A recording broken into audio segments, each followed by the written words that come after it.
Halo, assalamualaikum teman-teman. Selamat sore. Waalaikumsalam. Waalaikumsalam Waalaikumsalam. warahmatullahi wabarakatuh. Gimana kabarnya? Sehat-sehat semua? Alhamdulillah sehat, Alhamdulillah. Mas. Lagi pada ngabuburit ya ini? Iya dong, seperti Iya nih. biasa. Seperti Heeh. biasa, Mas. Seperti biasa ya. Sambil Lagi ini mikirin ya. buka. Kalau aku lagi mikirin tugas juga ya Mas, banyak. Wis. Oh ya, ngomong-ngomong soal tugas, gimana kalau kita coba nge-review lagi kayak beberapa hari yang lalu tuh, gimana? Sambil nunggu Siap-siap. Boleh, waktu Mas? buka puasa. Boleh, Boleh, Mas. boleh. Boleh. Kan Tentang apa nih, Mas? Mauan? tentang ini mall pelayanan publik. Kemarin kan kita dapat tugas itu tuh, terus kita ngambil tema Mm-mm. itu. Gimana kalau kita Ya. ulas balik, mumpung masih ini kita masih seger-segernya nih, nggak lupa materi kemarin. Oke, Gimana? Oke, siap. boleh, Oke. kayaknya menarik, Boleh, Mas. boleh. Tapi ini gimana kalau kita kemarin kan kita menganalisis mall pelayanan publik itu dari dua sudut pandang ya, pelayanan publik Iya. sama whole of government WOG. Nah, gimana kalau nanti kita juga ngomongin masalah manajemen ASN-nya seperti apa? Maksudnya ada benang merah nggak antara inovasi mall pelayanan publik ini dengan tiga sudut pandang itu? Gimana? Boleh, boleh. Siap, Setuju? siap. Boleh. Oke, Mas. Oke, Boleh, siap. siap. Setuju banget sih. Mungkin sebelumnya saya hey dulu buat teman-teman di luar sana. Lalu teman-teman yang mungkin nanti akan menonton video podcast kita. Di sini kami dari kelompok Tim Putih kembali lagi bersama teman-teman untuk sedikit mengupas sih terkait dengan salah satu inovasi birokrasi pemerintah Indonesia yaitu mall pelayanan publik. Nah, sebelum kita lebih lanjut, saya ingin perkenalkan diri terlebih dahulu. Nama saya Riksa Brouf. Saya ditemani juga dengan teman-teman hebat saya, ada Mas Hendra Prasetyawan, Halo. ada Halo, Mas. Mbak Tias Kusumawardani, Halo. dan ada Mbak Maria Anis Putri Andini. Halo, Mas. Ya, mungkin teman masih ingat nggak kemarin poin-poin dari mall pelayanan publik tuh? Sebagian masih ada ingatnya, Masih Mas. ingat ya? Mungkin gimana kalau itu nih, aku mau cerita sedikit. Nah, Ya, boleh, Mas.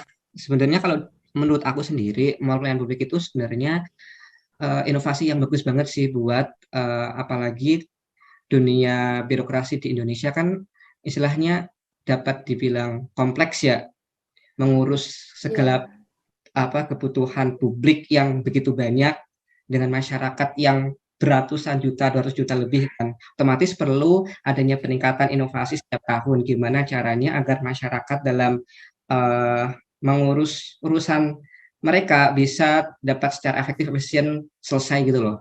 Nah, mungkin di sini aku ingin ini sih berbagi sedikit. Maksudnya kalau menurut aku sendiri, mall pelayanan publik itu bisa jadi ajang atau media untuk uh, menerapkan atau melihat nilai bagaimana pengelolaan manajemen ASN itu sendiri. Kan kita kemarin pernah belajar tuh bahwa tugas ASN itu sendiri ada tiga fungsinya. Ada sebagai pelaksana kebijakan publik, kemudian sebagai pelayan publik dan sebagai perekat pemersatu bangsa. Nah, kalau menurut aku sendiri, salah satu bentuk ASN dalam menjalankan tugasnya, baik itu mereka yang PNS ataupun mereka yang P3K, itu pelayanan publik itu bisa menjadi salah satu media atau wadah bagi para ASN dengan latar belakang instansi yang berbeda-beda, kemudian bisa istilahnya saling melihat gitu loh bagaimana kinerja satu dengan yang lain, bagaimana instansi satu melayani publik, bagaimana cara instansi B melayani publik, melayani masyarakat dengan fokus lokus masalah yang berbeda-beda. Jadi menurut aku tuh kayak jadi tempat belajar juga gitu loh bagi para ASN entah itu PNS ataupun P3K. Kalau menurut teman-teman gimana nih terkait manajemen ASN? Ya sih, Mas. Memang kalau menurut saya memang sesuai dengan apa yang disampaikan dari Mas Rizza tadi sih. Saya sepakat, Mas, dengan apa yang tadi disampaikan, Mas. Intinya apa ya istilahnya kita bisa belajar gitu kan ya, cara melayani publik yang baik gimana. Terus kan juga di video itu dijelaskan bahwa mall pelayanan publik ini gagasan dari pemerintah DKI Jakarta yang bekerja sama dengan Kemenpan. Nah, kemudian terwujudlah dengan bekerjasama dengan instansi kementerian dan lembaga yang lain. Nah, jadi maksud saya tuh kayak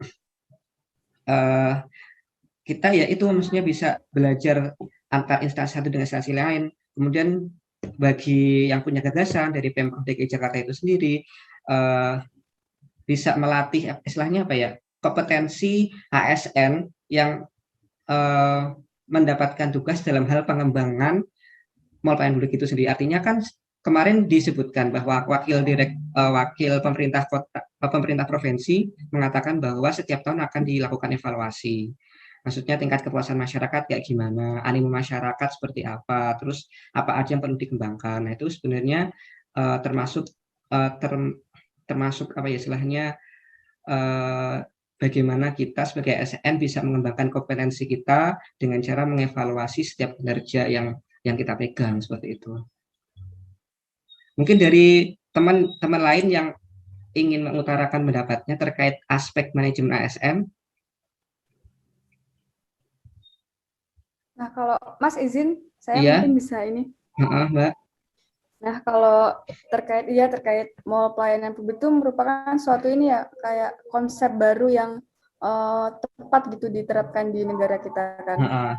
Apalagi kan negara kita kan banyak sekali warganya, terus wilayahnya juga luas kan. Iya, jadi betul. Apalagi kalau untuk mengurus dokumen-dokumen itu kan kadang perlu pergi loncat dari satu tempat ke tempat lain, dan itu kan jaraknya kadang berjauhan kan. Iya. Nah, dengan adanya mall pelayanan publik itu kan sangat memudahkan baik dari segi biaya maupun dari segi transport bagi para masyarakat. Oh iya, benar. Kalau untuk manajemen ASN itu kan merupakan kunci untuk memulai perubahan ke arah yang lebih baik. Nah, dan itu kan diharapkan mampu menciptakan suatu tata kelola pemerintahan yang baik pula. Nah, salah satu cara yang dapat digunakan dalam manajemen ASN itu menggunakan konsep merit system, Mas, salah satunya. Nah, apa sih sebenarnya merit system tuh? Nah, merit system itu sendiri tuh merupakan kebijakan dan manajemen ASN yang berdasarkan pada kualifikasi, kompetensi, dan kinerja secara adil dan wajar tanpa membedakan latar belakang ASN itu, baik dari segi politik, ras, agama, warna kulit, dan sebagainya.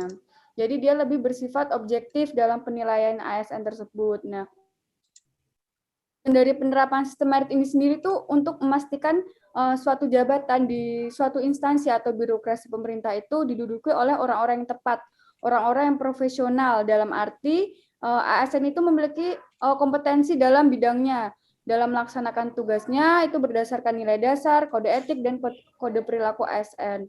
Nah, kalau kita lihat dari penyelenggaraan mall pelayanan publik itu, menurut pendapat saya itu sudah diterapkan sistem merit tersebut. Apalagi kan dalam satu gedung, dalam satu tempat itu di mall pelayanan publik itu kan ada beberapa instansi besar juga kan, terkait dengan tujuan masyarakat ke sana apa gitu kan, beda-beda.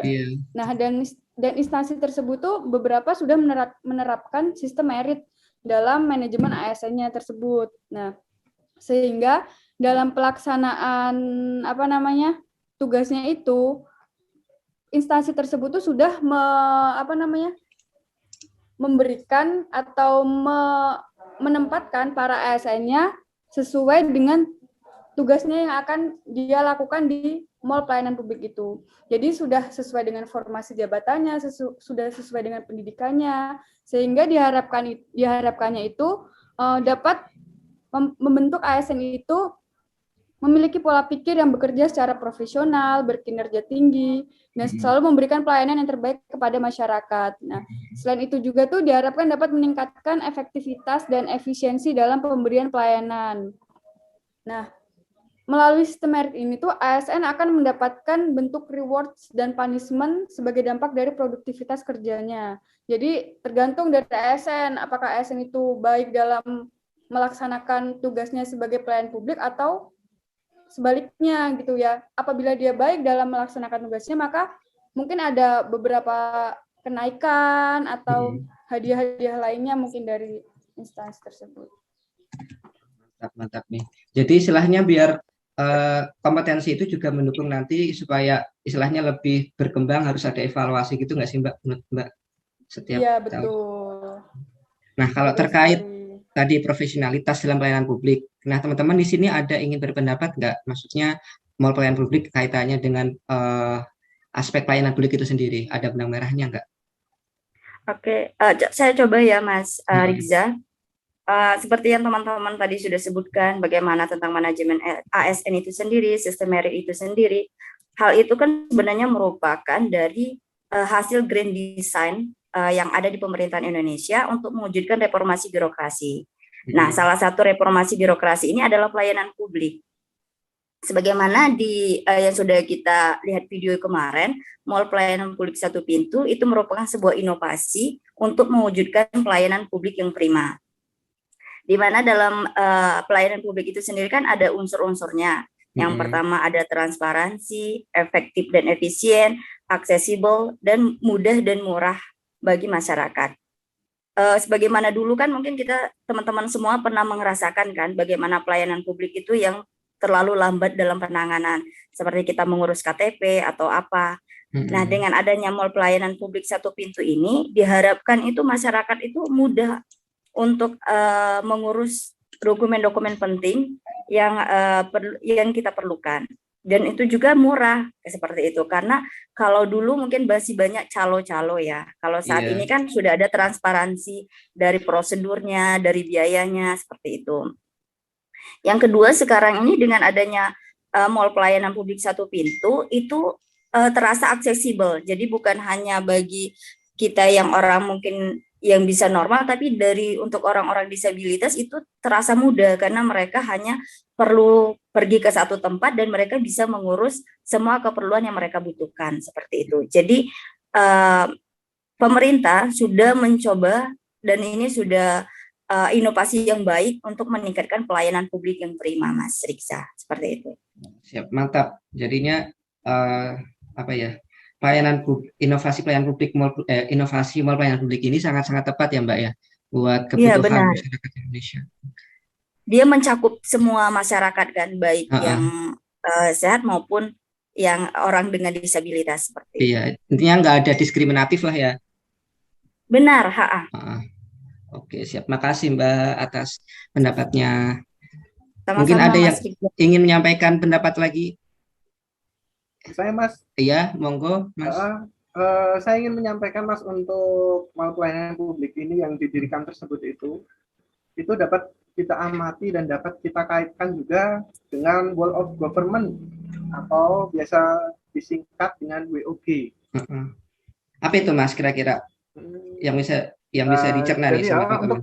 Yang dapat kita kaitkan yaitu untuk Mall Pelayanan Publik tersebut itu menjadi sebuah pemecahan dan solusi bersama dari permasalahan yang dialami oleh beberapa instansi pemerintahan seperti pelayanan publik pada bidang pengurusan perizinan, baik perizinan di tingkat daerah, provinsi, hingga perizinan di tingkat kementerian atau lembaga negara, yang sampai dengan saat ini kita ketahui bersama bahwa untuk praktek percaloan itu masih saja terjadi. Nah, berawal dari permasalahan yang sama tersebut, serta tujuan bersama untuk meningkatkan kualitas pelayanan publik dan juga untuk menghapus praktek percaloan, sehingga membuat pemerintah, khususnya pemerintah DKI Jakarta, bersama dengan Kemenpan RB, serta unit-unit layanan kementerian dan lembaga lainnya, berhasil berintegrasi dengan kategori hubungan joint venture, Mas. Oh ya, apa itu Mas? Untuk menemukan solusi dengan mendirikan Mall Pelayanan Publik guna memberikan pelayanan pengurusan perizinan masyarakat melalui pola pelayanan satu atap, sehingga mampu memberikan kemudahan bagi masyarakat untuk melakukan proses pengurusan perizinan dengan nyaman, efisien, serta tanpa melibatkan calo. Itu sih Mas. Intinya adanya Mall Pelayanan Publik itu selain bisa memudahkan masyarakat juga menghindari patologi birokrasi ya, kayak tadi calo, terus tindakan-tindakan yang mungkin mengarah pada KKN. Wah, mantap. Jadi istilahnya apa ya, emang inovasi yang tepat ya teman-teman, adanya mall pelayanan publik ini. Benar-benar. Betul Sebelumnya, banget, iya, Mas. Ya. ada yang ingin ditambahkan lagi dari teman-teman? Mungkin ada yang ingin disampaikan? Ya Mas, saya menyampaikan Mas Iya. terkait dengan mall pelayanan publik yang sebelumnya telah kita amati dan juga pemaparan dari teman-teman itu saya memberikan kesimpulan bahwa sebagai seorang ASN itu hendaklah kita selalu untuk memberikan yang terbaik bagi negeri dengan mengedepankan pelayanan yang optimal bagi masyarakat, karena pelayanan yang tepat akan membuat masyarakat puas untuk menuju Indonesia yang hebat. Mantap.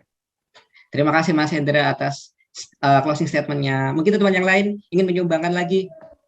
Oh, saya Mas coba ya. Iya, monggo. Manajemen yang bagus, manajemen ASN yang bagus, pelayanan publik yang prima akan mewujudkan Indonesia menjadi good governance. Mantap, singkat padat dan jelas nih, langsung kena. Ada lagi yang lain? Saya bisa Mas menambahkan. Ya. Oke, untuk closing statement dari saya, dengan adanya sinkronisasi pembangunan di Indonesia, baik dari segi manajemen ASN, pelayanan publik, dan BPOG, maka diharapkan dapat menghasilkan ASN yang berkualitas pula, sehingga akan mempengaruhi kinerja ASN sebagai pelayan publik yang profesional, berkinerja tinggi, dan berintegritas. Mantap. Terima kasih teman-teman atas closing statement-nya yang sangat luar biasa ini. Mungkin karena waktu kita juga sudah hampir menjelang buka ya, dan terakhir dari saya, mungkin saya juga ingin menyumbangkan closing statement lebih ke pesan sih, supaya istilahnya mall pelayanan publik ini semoga bisa dicontoh oleh pemerintah provinsi yang lain, karena kan inovasi ini baru hanya di beberapa tempat saja, dan semoga di tempat-tempat yang lain juga bisa diterapkan dengan baik, dan tentunya harapannya juga setiap tahun diperbaiki, ditingkatkan yang kurang, dan ditingkatkan yang lebih baik lagi, seperti itu. Mungkin dari kami kelompok putih itu aja yang bisa kami sampaikan, yang bisa kami bagikan. Semoga kita semua bisa bertemu di kesempatan yang lain seperti itu. Kurang lebihnya mohon maaf. Akhir kata, wassalamualaikum warahmatullahi wabarakatuh. Terima kasih teman-teman. Waalaikumsalam warahmatullahi wabarakatuh. Terima kasih. Selamat berbuka puasa. Iya, selamat berbuka puasa.